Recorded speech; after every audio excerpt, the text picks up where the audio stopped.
Assalamualaikum warahmatullahi wabarakatuh.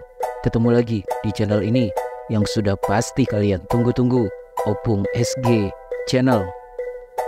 Jika di Amerika sana ada P. Diddy yang tega memperkaos anak-anak kecil yang punya impian ingin menjadi artis terkenal, di Indonesia ternyata ada orang-orang yang punya perilaku sama dengan P. Diddy. Bahkan ketiga orang ini berani memakai kedok agama untuk menjerat para korbannya. Kejadian ini terjadi di Panti Asuhan Darussalam An-Nur, Tangerang, Banten. Seperti dilansir dari tribunnews.com 11 Oktober 2024, ketiga pria yang menjadi tersangka pemerkosaan terhadap anak-anak kecil adalah pemilik yayasan yang bernama Sudirman, 49 tahun, serta dua orang pengasuh bernama Yusuf Bahtiar, 30 tahun, dan Yandi Supriyadi, 28 tahun. Sudirman dan Yusuf Bahtiar saat ini telah ditahan, sedangkan Yandi Supriyadi diketahui kabur dan masuk dalam daftar pencarian orang atau DPO. Gara-gara perbuatannya tersebut, ketiganya terancam hukuman maksimal 15 tahun penjara. Yang mencengangkan, dari hasil penyelidikan akhirnya diketahui kalau ternyata tindakan pemerkosaan terhadap anak-anak di bawah umur ini sudah terjadi selama lebih dari 18 tahun. Parahnya lagi, ada salah satu korban yang sudah diperkaos oleh pelaku sejak usianya masih 7 tahun. Korban yang kini sudah tumbuh dewasa, kemudian melanjutkan perbuatan terlarangnya dengan melakukan pemerkosaan sesama jenis kepada adik-adik kelasnya. Bahkan salah satu tersangka yang bernama Yusuf Bahtiar dulunya pernah menjadi korban pemerkosaan sesama jenis yang dilakukan Sudirman selaku pemilik yayasan. Seiring berjalannya waktu, setelah tumbuh dewasa, Yusuf Bahtiar justru melampiaskan dendamnya dengan ikut menjadi pelaku pemerkosaan anak-anak laki-laki di panti asuhan tersebut. Dalam keterangannya, Kapolres Metro Tangerang Kota, Kombes Zain Dwi Nugroho, mengatakan bahwa para pelaku ini memiliki orientasi seksual yang menyimpang. Dia, Yusuf, pernah menjadi korban dari ketua yayasan tersebut, ungkap Zain pada Selasa 8 Oktober 2024. Peristiwa pemerkosaan sesama jenis itu membuat Yusuf Bahtiar jadi trauma dan membalaskan dendamnya kepada anak-anak panti asuhan. Sehingga sekarang Yusuf menjadi pengasuh dan sekarang dia juga menjadi pelaku terhadap korban-korban yang lain. Lanjutnya, sementara itu, tersangka yang bernama Yandi Supriyadi sampai saat ini masih buron dan polisi sudah menetapkannya ke dalam daftar pencarian orang atau DPO. Diketahui, Yandi Supriyadi kabur dengan membawa satu anak panti yang juga merupakan korban sekaligus saksi kunci dari kasus ini. Awalnya, Sudirman yang baru lulus kuliah kesulitan dalam mencari pekerjaan.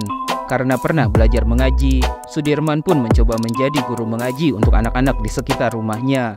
Seiring berjalannya waktu, jumlah anak-anak yang dititipkan kepada Sudirman untuk belajar mengaji pun terus bertambah. Akhirnya dengan dukungan orang-orang sekitarnya dan bantuan dari para donatur, dibangunlah Panti Asuhan Darussalam An-Nur sebagai tempat penampungan bagi anak-anak yatim laki-laki sekaligus menimba ilmu agama. Sayangnya, Sudirman selaku pemilik panti asuhan justru mencederai agama dengan perbuatan terlarangnya yang baru ketahuan setelah lebih dari 18 tahun. Yang membuat publik semakin tercengang, rupanya para korban ini sudah diperkaos secara bergiliran oleh para pelaku sejak usianya masih kecil sampai beranjak dewasa. Menurut warga sekitar, sifat dan tingkah laku Sudirman, si pemilik yayasan ini, sejak dulu memang sudah gemulai. Namun tidak ada yang menyangka kalau Sudirman tega memperkaos banyak anak laki-laki yang ingin belajar agama dengannya. Warga sekitar juga sudah sering melihat Sudirman sedang memangku, memeluk, dan mencium anak-anak muridnya. Warga masih tetap berpikir positif dan menganggap Sudirman adalah sosok pria yang menyayangi anak-anak. Apalagi Sudirman juga sering membantu warga sekitar dengan memberikan sembako dan sejumlah uang. Untuk menjerat korban, awalnya mereka diiming-imingi dengan sejumlah uang dan hadiah dari para pelaku.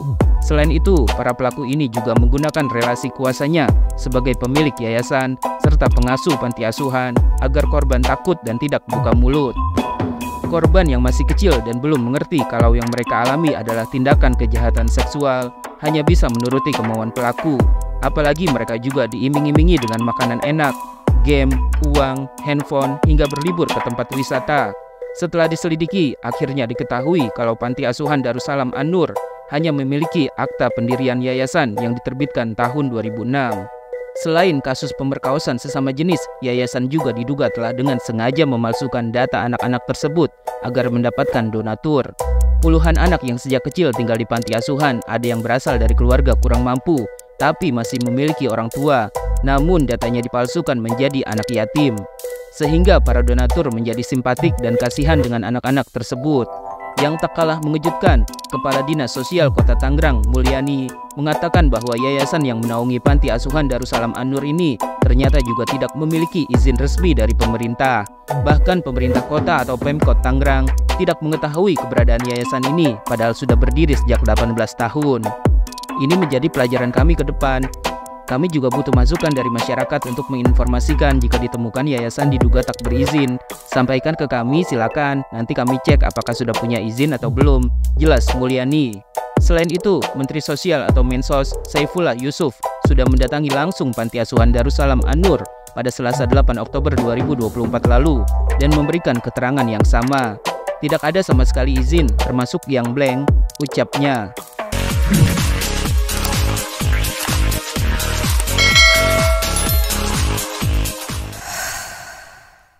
Dengan adanya kasus ini, pemerintah akan lebih memperketat urusan perizinan panti asuhan dan rutin memeriksa izin panti asuhan yang telah beroperasi.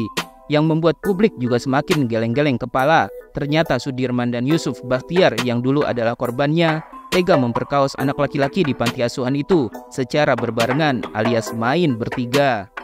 Dari sini bisa dikatakan bahwa anak di panti asuhan itu yang dulunya adalah korban, setelah beranjak dewasa malah menjadi pelaku tindakan pemerkosaan terhadap anak laki-laki di panti tersebut.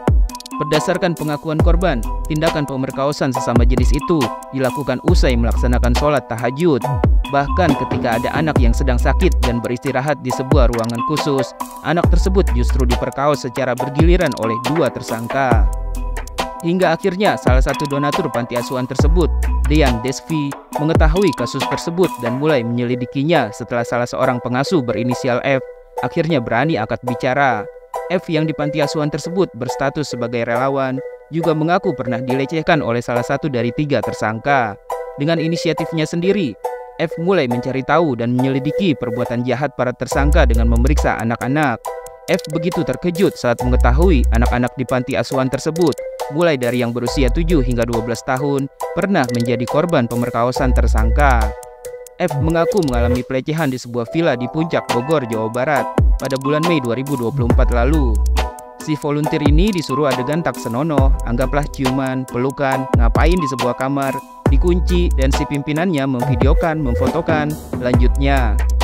Seperti dilansir dari Tempo.co 13 Oktober 2024, Panti Asuhan Darussalam An-Nur, Kota Tangerang, dikabarkan sering menerima donasi dalam jumlah besar dari kalangan selebritis dan pejabat, karena Dean Desvi juga berasal dari kalangan artis.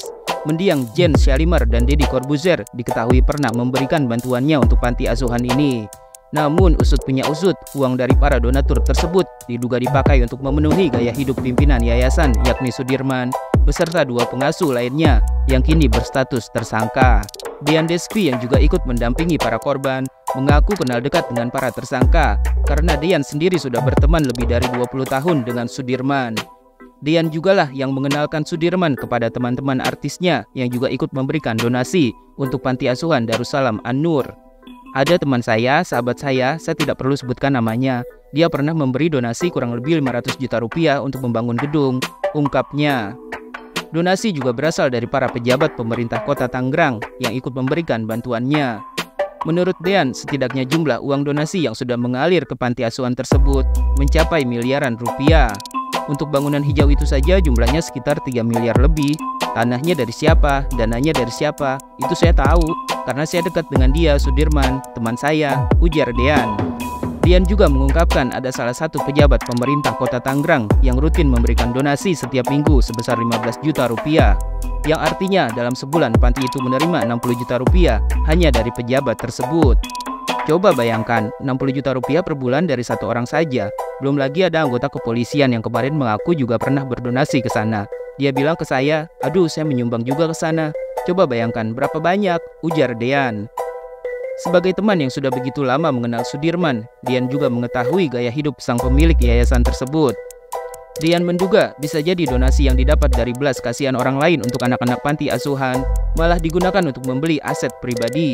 Karena Dean mengetahui kalau Sudirman memiliki 4 unit mobil pribadi. Bukan itu saja, ponsel yang dipakai Sudirman dan 2 tersangka lain juga termasuk kategori handphone mahal dengan harganya yang sekitar 23 hingga 30 juta rupiah per unit. Selain itu, Dian juga menduga uang dari para donatur digunakan Sudirman untuk melakukan perawatan veneer gigi demi menunjang penampilannya. Dengan kejadian ditangkap ini, saya kurang tahu asetnya ini dikemanakan, disembunyikan atau dijual. Hidup dia juga hedon, dia rajin juga perawatan wajah di salah satu klinik kecantikan di BSD. Bisa dicek namanya, ada di sana. Begitu juga 2 tersangka lain. Terus juga untuk veneer gigi, terang Dian lagi. Seperti dilansir dari Tempo.co 14 Oktober 2024, Sudirman yang notabene adalah pemilik panti asuhan Darussalam An-Nur, diduga hobi merekam aksi 2 tersangka lainnya saat sedang melakukan pemerkosaan dengan menggunakan ponsel. Hal tersebut diketahui Dean Desvi berdasarkan pengakuan dari para korban. Jika bukti-bukti video itu sudah dihapus, Dean yakin masih ada bukti lain yang ada di dalam HP Sudirman, terutama isi percakapan dengan sesama pengurus atau teman dekat Sudirman. Dean Desvi mengatakan per tanggal 7 Oktober 2024, jumlah anak yang diduga menjadi korban pemerkosaan sesama jenis di panti asuhan itu sudah mencapai 25 orang. 11 diantaranya diketahui sudah membuat laporan ke polisi. Dean juga mengetahui kalau di panti asuhan itu ada kamar tersendiri untuk anak-anak yang secara fisik berwajah tampan. Sedangkan untuk anak-anak yang secara fisik kurang bagus ditempatkan satu kamar bareng-bareng. Yang lebih parahnya lagi, ternyata tindakan pelecehan bahkan pemerkosaan terhadap sesama jenis itu seolah sudah dibiasakan dan dianggap normal di panti asuhan tersebut. Sehingga anak-anak yang menjadi korban itu tidak tahu kalau hal tersebut adalah bentuk penyimpangan. Karena ketidaktahuan itu pula, akhirnya anak-anak itu saling berhubungan intim satu sama lain, di mana anak yang besar melampiaskan hasratnya kepada yang kecil. Bahkan menurut Dean, ada korban yang justru menikmati dan mengaku enak ketika dirinya menjadi korban pemerkosaan. Hal tersebut dikarenakan ketidaktahuan si anak serta iming-iming hadiah yang dijanjikan pelaku. Yang dikhawatirkan adalah jika sudah beranjak dewasa, anak-anak ini akan menjadi pelaku seperti yang dialami salah satu tersangka, Yusuf Bahtiar.